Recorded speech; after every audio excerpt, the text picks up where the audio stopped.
Well, that's a good point that you bring up about culture. Most people don't even understand what a culture is, you know.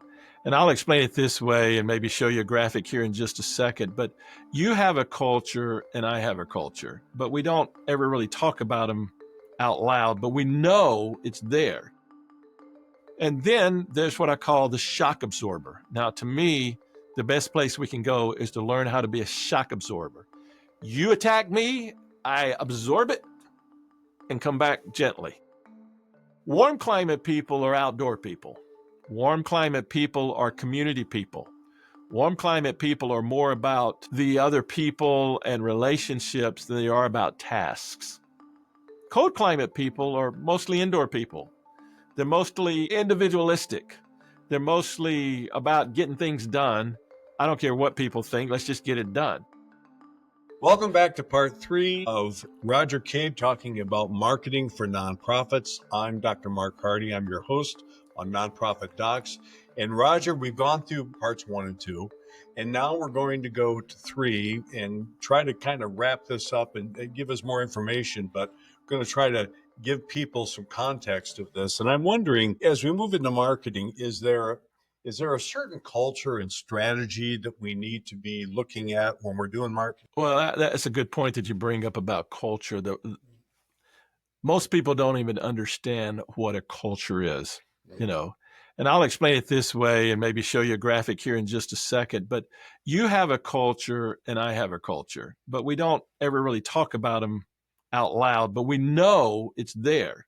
For example, if you and I were in the room together, I said, Mark, do you have a wallet? And you were to pull out your wallet. And I said, can I hold it? And you might let me hold it. Okay. But now if I start rummaging through it and pulling out some credit cards and some cash, how are you going to react? Is that acceptable? Not be very happy, right? Yeah. Is that, are you going to say, hey, what are you doing? Are you just going to let me pull it out? You'd say something to me about it because your culture says it's okay for you to hold my wallet and to look at my wallet, but that's it. Don't take money out. Don't take cards out. But if my culture said, hey, everything that's yours is mine and everything that's mine is mine, and I get your stuff out, then we're going to have a conflict. So let me show you that just in a graphic here. So here it is. The culture is a straight line. You just put this on a straight line and say, okay, this is one person's culture or one audience's culture, but it's a straight line. And so why do I say that? Because this line is the line of acceptability or unacceptability. Everything above this line is acceptable. Everything below this line is unacceptable. So when you're in a public gathering and there's the president of the United States is talking, then it's totally acceptable for many, many people to be there and to listen. But if someone wants to start interrupting him and heckling him, it won't be very long that some Secret Service or some people will come in and escort that person out because that's unacceptable to this culture. You're not supposed to do that. If you want to heckle, stand outside on the streets and yell at his car when it goes by. But it's not acceptable when he's there to give a speech. So a lot of people don't understand that, and here's what happens. So I have a culture and you have a culture. So here's two of us. Distance between our two cultures is the potential for conflict. Let me give you an example. So let's say, hey, Mark, let's go out for breakfast. And you say, okay, what time do you want to go? And I say, hey, why don't we just get up in the morning? And once we get up and get going, we'll just meet at the restaurant. You say, okay, sounds great. Now, what time are you going to arrive at the restaurant, Mark? Well, I'd probably arrive about 9. About right? 9? Yeah, okay. Because I like to get up, have a cup of coffee, do some little chores, and then eventually get to the restaurant. Yeah. Okay, so you're going to get there at 9. Yeah. So now I get up between 3 and 5 typically every morning. My body just wakes up. And usually if I have an hour and a half or so, it's 4:30, it's 4:45. The restaurants aren't going to open until 6, but I'll help them open. I'll be there at 6 a.m. in the morning. So now I'm sitting at this restaurant. We've agreed upon meeting at. I'm waiting on Mark, thinking, okay, he should be here in a few minutes because we said as soon as we get up, we'll be there. But I'm thinking you have the same culture that I have. But there's a 3-hour difference in our culture. So I'm not going to be so happy when you show up at 9. In fact, I probably won't wait on you. I'll probably be gone. And then you'll say, why don't you show up for breakfast? Because, it's 9 o'clock. And I'll say, hey, man, I was there 3 hours ago and you didn't show up. And so you're upset at me that I didn't show up. I'm upset at you that you didn't show up. And the problem's not that we set a time and either time's wrong. Your time's fine. My time's fine. The problem is we have two different cultures and our expectations were totally different. You see, what was acceptable for me was unacceptable for you. It's acceptable to be there at 6 a.m. That's unacceptable for you. So we have to understand when we're working with people or organizations, we have to understand each other's culture, because it's like I have people that I work with that it's way okay for them to wait until 10 days after the due date of a bill to pay it. That's not okay with me. I want to pay it before it's due because I think that's more integratable. Now, that's just my thinking. And it may not be wrong to pay 10 days after, but that's their thinking. And so that's where the conflicts go, Right. You know as well as I do, when you live with somebody, comes into play a lot. It's acceptable to leave your clothes laying around. It's not acceptable to leave your clothes laying around. I don't know, Roger. I have a perfect relationship. We never have a conflict about stuff like that, so. Right. And that's why you're doing these things, because you're the perfect one to host. So here's an example that I like to use sometimes. Let's say you have family, right? Tell me a close family member of yours. I have 2 daughters. Okay. So you and I are at a conference and we're listening, and really it's the best conference we've ever been at. Somebody's speaking and we love this thing. And you look down and realize that your daughter had texted you and it says 911, call home immediately. What are you going to do? I'm going to call home.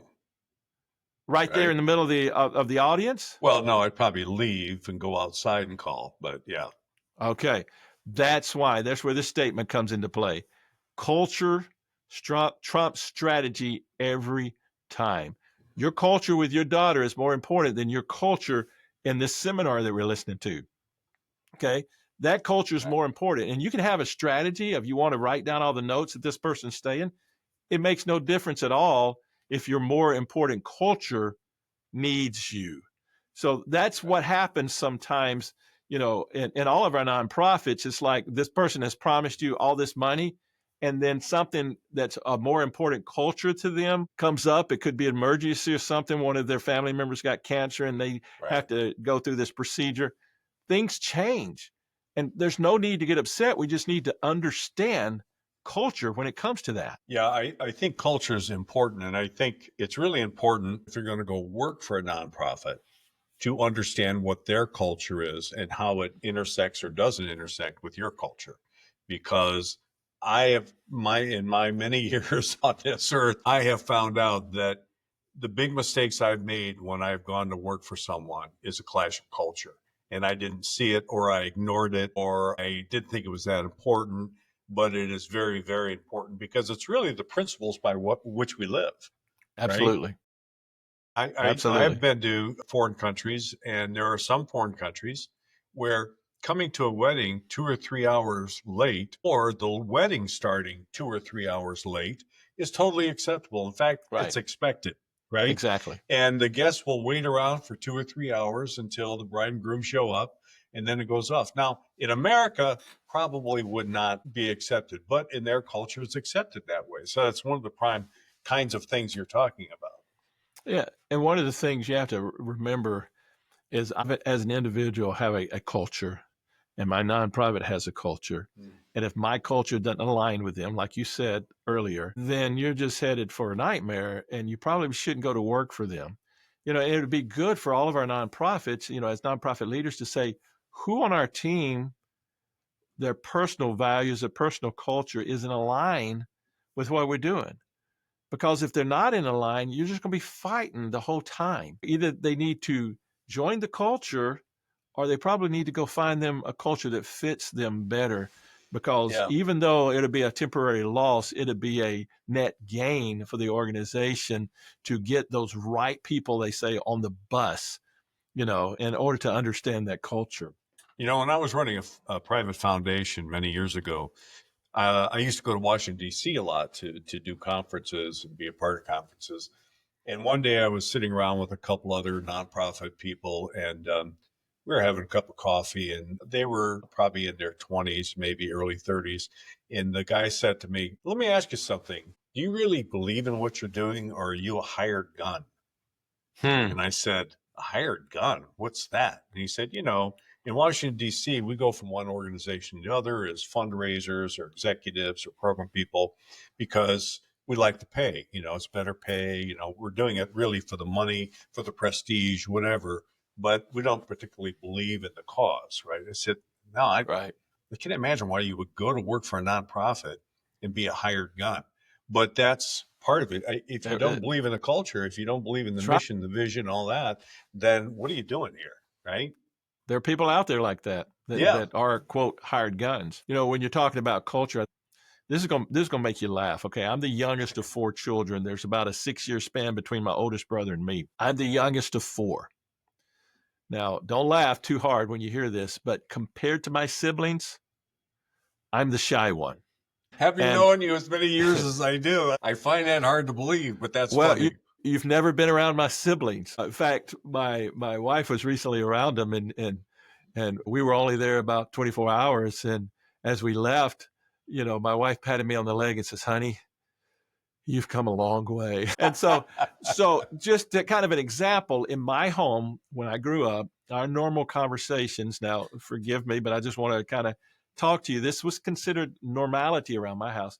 So most of the time when we were talking around our house, it'd be kind of like this. It'd be kind of like at this volume. And when I'm talking to you and I'm trying to share something, I didn't have a problem at all just talking to you like this. This was not mean. This was not ugly. This was just okay talk. And we would just kind of make our point, and they would talk back at me like that. Everybody's talking on top of everybody, and it was the way things went, and that's just how it happened. Now, in my wife's family, there's a lot of quietness. And when they spoke at their house, they would kind of talk slowly, and they would talk like this, and how are you doing? And how is your day going? And I'm glad you're here having lunch with us today. We're so happy that you're here. And, it was kind of quiet some, and not a lot of people were speaking, and nobody spoke on top of each other. And it was kind and sweet. Now, that's the culture my wife comes from. So what do you think one day when we are in a conversation, and I'm just trying to have a conversation with my wife, and I'm talking like this, what does she think? She's thinking you're being pretty aggressive and not listening to her. Yeah. I'm yelling, I'm screaming. I'm going, this isn't yelling. You want to hear yelling? I can tell you what yelling, and it's so funny because her culture is so different to me. Yeah. And I grew up, most of my siblings, I have one sister and there's 3 boys. And so us boys are just direct, I like you, I don't like you, do this, do that. And so if my dad wanted us to take out the trash, he'd say, "Hey, get that trash can and go dump it outside." And then I get married, and my wife, I'm going by in the kitchen, and she goes, "That trash can sure is full." I'm going, Little hint.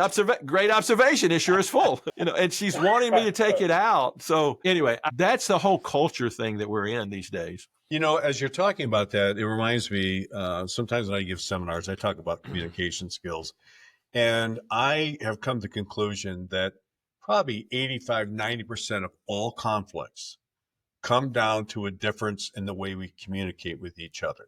Have you ever been in an argument with someone and you're both kind of going at it, and suddenly you realize that you actually agree because you're not listening to each other? You're just going on and on, and then you go, oh, you mean you're okay with that? Yeah. Oh, all right. And I think it's because our communication styles are so different. I came from a very loud family too. In fact, they're still very loud. We get together for holidays, and I have to go outside sometimes because it's so overwhelming. But that's the way our culture was, right? Right. We have right. Irish in our family, and they're loud and they have a good time. And so I think that you're making a great point here. Now, let me ask you this from a marketing standpoint. I love these stories because they do make the point. From a marketing standpoint, how do we have to integrate that into marketing to other people? When I say marketing, I guess I'm talking communication. That's a great question. And I answer questions like that this way sometimes. I go, I don't have a clue, but I'll make something up. But so let me kind of give you some thoughts that, when you're integrating communications, there's no substitute for kindness. And that could be quietness, that could be a nice word, it could be an encouraging word. And so when you're talking to people and you recognize that you have stepped on what I call a landmine, you didn't recognize it, boom, it's there. You have to be willing to accept that and not fight against it. I wrote something down recently. I gave 4 pictures. I don't know if I call it communication or not, but maybe it is. I call it the shotgun. That's a type of communication. You're just an aggressor. You're at it. You're an accuser. You're the bad person, Mark. You said it. You did it. If it wasn't for you, I mean, that's the shotgun. And then you have what's called the trampoline. Okay, I'm not the aggressor, but every time you come at me, I'm coming back at you. So I'm the reactor. I'm the responder. It's tot for tot. It's an eye for an eye, a tooth for a tooth. I'm not going to let you get the upper hand. You come at me, I'm coming back. You come at me, I'm coming back. And as much as you want to do that, I'm going to keep coming. That's the trampoline. Yeah. And then you have a brick wall. So we're just the defender. You say what you want to say. All right, fine. That's your opinion. And you're cold and you're just a brick wall and you're not going to attack, but you're not going to accept either. I mean, you don't encourage me, so I'm not going to let you discourage me. So you just shut whatever. down, basically. Yeah, you just withdraw. I'm not going to attack. I'm just withdraw. It's whatever. And then there's what I call the shock absorber. Now, to me, the best place we can go is to learn how to be a shock absorber. You attack me, I absorb it and come back gently. You attack me, I absorb it and come back gently. Because I don't know everything about you, Mark. I don't know everything about anybody. And so I can still be kind, even if they go, I'm never going to support you again. I mean, I had a thing to where we sent out something to a bunch of donors. And there was this one guy that was on our donor list that for some reason, 12 years ago, I think, he got upset at me. And so he responds to this donation request of, Roger's still in control of that organization. I'm not going to give nothing. And I'm like, wow, I'd hate to live that way, that you would still carry that for so long. Because there's something I heard that we shouldn't take anything personally. And if somebody says something about you, it's really saying more about them than it is about you. Well, and so we shouldn't take it personally. Especially if they carry a grudge that long. I mean, come on, right? Yeah, it's crazy. Yeah. So, I wanted to give you one other story, and it comes from a book called, when I started doing international work. For anybody that does international work, it's just a good book. It's called From Foreign to Familiar. From Foreign to Familiar. I believe that's the title of the book. And it talks about cold climate people and warm climate people. And it's amazing when you're thinking this way and watching a group, how they interact. Warm climate people are outdoor people. Warm climate people are community people. Warm climate people are more about the other people and relationships than they are about tasks. Cold climate people are mostly indoor people. They're mostly individualistic. They're mostly about getting things done. I don't care what people think. Let's just get it done. Now, neither one of these are wrong, okay? And I don't want you to draw a line across the United States and say everybody above this is cold climate and everybody below this is warm climate, because that's not how it works. Right. We have warm climate and cold climate people all across the United States. But here's kind of how it works. So there is a guy, his story is told in this book about a Filipino person who moved to New York. Now, Filipinos are warm climate people, outdoor people, relational people, family people. That's who they are. Not all New Yorkians, but mostly New Yorkians are cold climate people, indoor people, get things done. Let's be successful. Let's knock it out. So you got this Filipino person working in a New York business. And one of the business associates of this Filipino person says, hey, you want to go grab some lunch? And the Filipino person said, I got a lot to do. The guy says, okay, and he leaves. And the Filipino person thinks, boy, they're rude.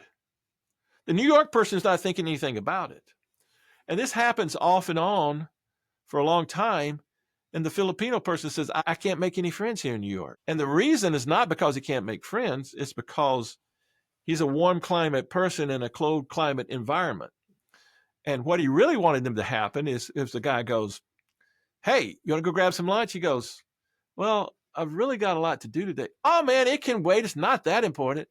Well, I'm not sure I'll help you get it done when we get back. So there's this exchange of 4 or 5 things that this Filipino person is looking for to know that this New York person really wants to go out with them.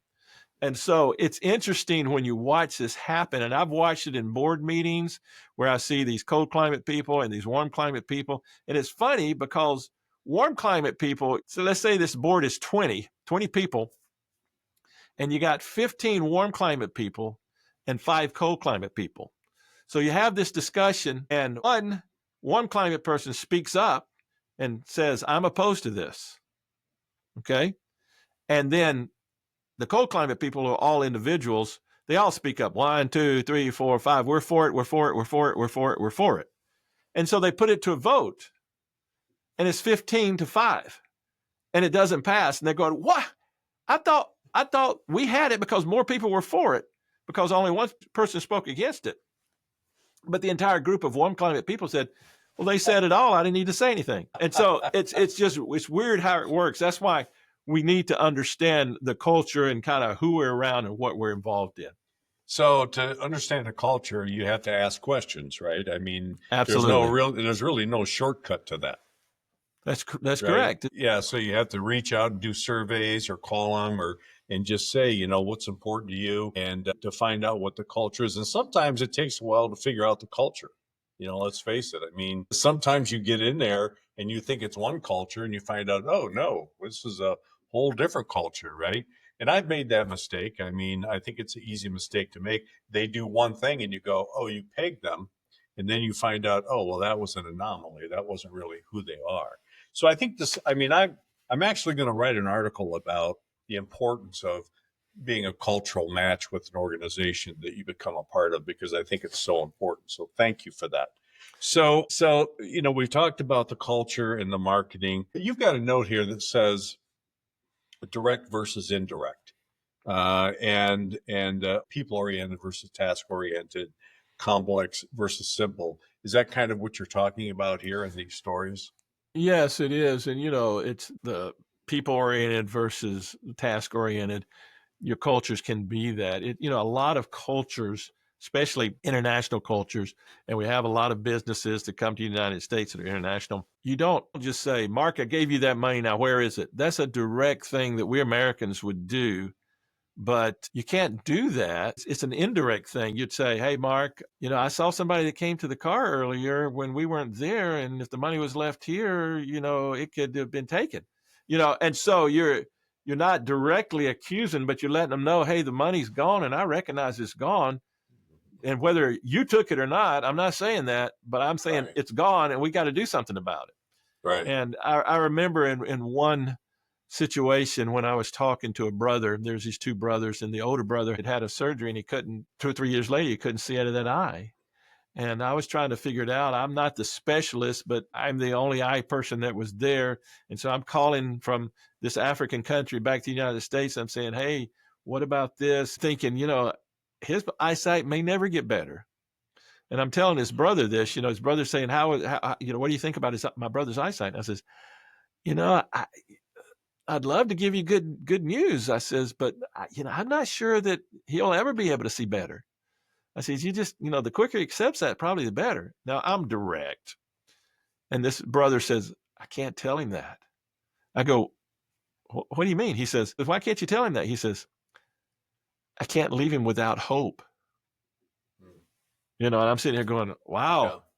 I'd never thought about that. But, there is no hope if you tell him that. And as long as he has hope, he'll want to keep living. But if he has no hope, maybe he wouldn't want to keep living. Right. So that's probably the wiser thing, is to leave him with hope, so absolutely. That's kind of direct versus indirect. Yeah. And I think trying to figure that out with people that you're communicating with, whether it's marketing or one-on-one conversation, I think that's the real litmus test as to whether you're going to be successful or not. It's just figuring out where they're coming from culturally, how they were raised. And, they could be raised in a certain culture, but because their family situation was different, they could be different than their culture actually. So Absolutely. figuring that I think is important. When you talk about complex versus simple, what do you mean by that? Well, that goes all the way back to our first session when I'm talking about, when the word pure means unmixed. And everything in your nonprofit, if you can get it down to the smallest piece and market whatever that piece is, it's a whole lot easier to market something simple than it is to market something that's complex. You've got this organization that does all these different things. And to be honest with you, there's very few people that care about all those things, but they care about these three things. And if you learn how to find the pieces that are important to people and you let that become your major market, is a whole lot more simple than to try to say, hey, we do these 38 things, 30 of which you don't care about, but 8 which you do. So let's concentrate on the 8. Try to make it as simple as possible. And for example, with us, when I told you at the beginning, I had 3 major areas. There were the mission outreach trips, there's the training, and there's the networking. Well, we train doctors, we train scrub techs, we train circulators, but let's talk about what we call manual small incision cataract surgery. Let's talk about that one procedure and that one training. And now who are we going to market that to? Well, it's going to be marketed to eye care professionals that know how to do surgery, that have been trained to a certain level. That is our only audience. It's very simple. This is who we're marketing to. Now we know who our audience is. Now we know what we're marketing. Now, if we're marketing a mission trip, we'll have 15 people go on a trip, and we can market all of our mission trips, or we can market a trip to Niger.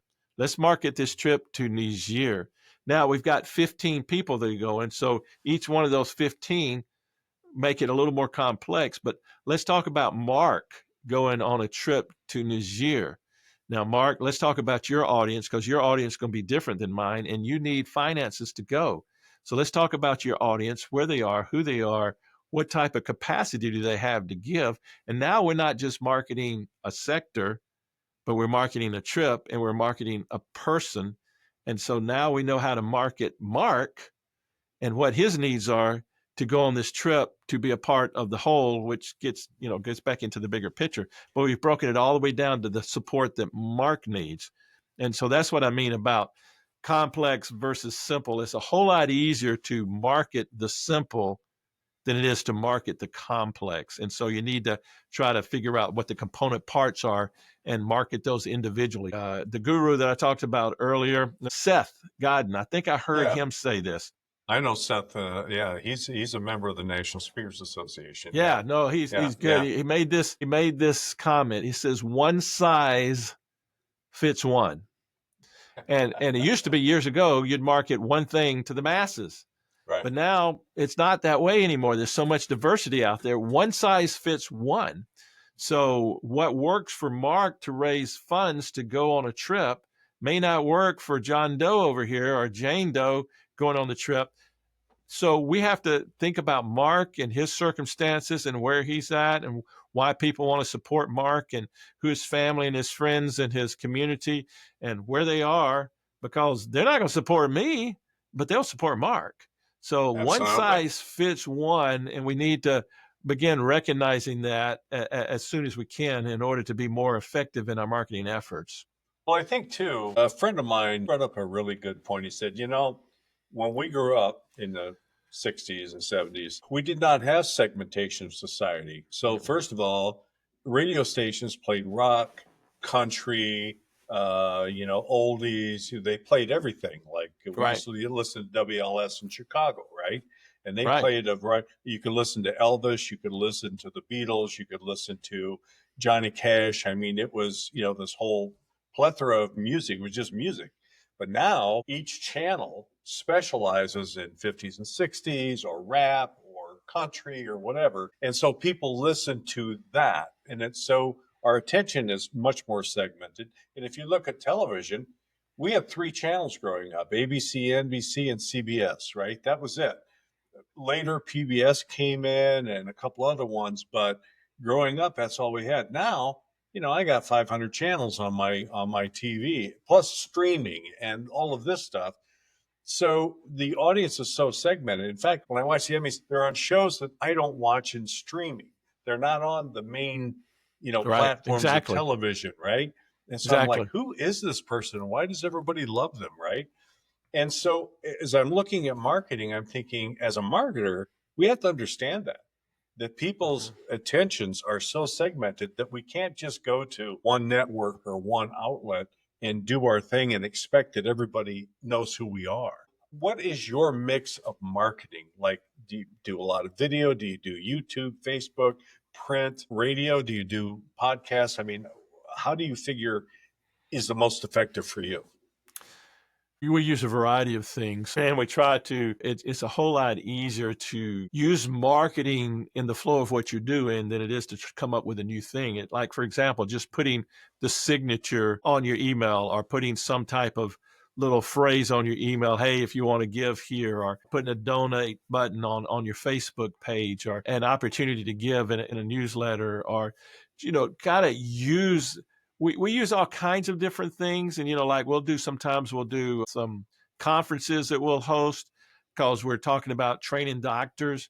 Well, we also have hands-on training, but this is more of a lecture training that we're doing. So we do those lecture trainings and it will stir the pot and the doctors will get interested and they'll go, oh, if you want to have hands-on, here we've got these trips. Now you got to pay for these, whereas this conference, maybe you didn't have to pay for as much. And so we use a variety of different things. I think, as we're talking about how to stay current, the main thing is be a lifelong learner. Find out. Adapt, right? Adapting, Right. And then, when I talk to other nonprofits, I'm like, well, what did you guys do that are successful? Well, just because somebody else did a golf outing doesn't necessarily mean that golf outing is going to work for us. Right. We may do what we call a blind K run and, or a blindfold run. Okay, now you can see what it's like for somebody that's blind running a 5K. Let them hang on to somebody and run and see what happens to you, Mm-hmm. Hopefully they're nice enough not to let you trip, And so what works for one organization, I mean, I always thought this one organization that had this, what was this, polar plunge, this ice plunge thing or whatever, they poured over a bucket of water over their head or something, made lots of money that one year. But that was one size fits one because I've never been duplicated. And I don't know that anybody else has ever done it. It only worked for them once. I think they tried to do it, but it was so unique. I don't think anybody ever replicated that. Yeah, absolutely. Yeah. So, you got to stay current. You've got to ask questions. You've got to listen. You watch what other people do. We'll do a yearly, like I say, a blind K run or a blindfold run. There for a while, I had somebody working for me. I'm like, okay, why don't we get more sponsors? Well, I don't know who to ask. I've done 6 or 7 runs in the community, and there's all kind of names on the backs of these shirts. Let's get those guys, And it's just learning from other people. They got these 7 people to support them. Why don't we get those 7 to support us? So staying current, realizing one size fits one, being a lifelong learner, be willing. This is a hard one for most people. To change. A lot of people don't want change. It's easier never to change. We hate change, but it's the only thing that's inevitable. That's right. Really the only thing that's inevitable in life is change. Change will always be here. You can count on that. So if you're not adaptable, man, you're in trouble. That's right. Be willing to change. It's a hard thing for us. One of the things you can do is to just try. To try, because it's like the guy who gets up to bat. He's going to strike out about 75% of the time, but that 25% of the time he hits makes him the best hitter in the league. And so you need to try. Someone has once said it's really hard to steer a parked car. So Get the car moving, try something, do something, ask something. The thing about it, you can make a mistake. It's okay. You don't have to do that one again. Do something different. Right. So you learn you're either learning what to do or what not to do. And one of the things that I say, I'm not a fast runner, but I do some running. In fact, I'm supposed to do the Chicago Marathon this fall, and I feel like I'm too old to run it. It's kind of funny because I ran one about 11 years. I ran one about 11 years. Is Marc Germano doing that with you? No, he's doing. Marc is actually doing a half marathon with me this coming weekend. I think you're both crazy. Because I know I'm too old for that. So it was funny because when I ran it, and I had several guys that trained with me, but they were faster. So they ran way ahead. And I'm just kind of putzing along, and kind of wound up running it by myself and the other thousands of people that were around me. But I didn't really know anybody. And you learn to make friends with these people to encourage each other to get there. But I told myself, I said, if I ever run a marathon again, I'm never going to run it alone. So my two sons decided to run this marathon. And I called my daughter and I says, hey, and she's not much of a runner. I says, you want to run the Chicago Marathon with me? But she says, yeah, let's do it. But she said, hey, wait a minute. She says, I'm so out of shape. She says, I haven't run in a long time. I get tired real easy. My bladder's about to fall out. I said, perfect. You're the one I want to run with. And so anyway, but one of the sayings I've always had, which works well with nonprofits, is you can give out, but never give up. Work hard. If you get tired, okay, take a nap, give out, get up.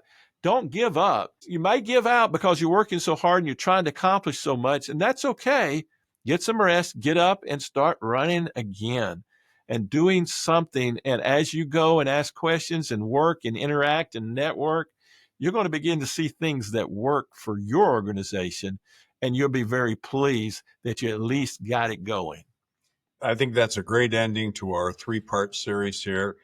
And those of you who are watching this, I would love to do a full course on this, like maybe an 8-week course or something, really a deep dive in this, if you'd be willing someday to help put that together. I think people would really be interested in, okay, marketing is important, you've got the basics, but how do you specifically go from point A, B, C, D on down the line? So I'd love to do that with you someday. That'd be great. Okay. That'd be great. Well, Roger Cabe, thank you. Any last words before we wrap up here? Mark, it's been fun. It's always fun working with you. It's funny to me because I say this just about every time I speak. I say, love to talk to people, love to interact with people, love to help in any way that we can. Feel free to, give us a call or an email or something like that. And it's amazing how very few people ever contact us.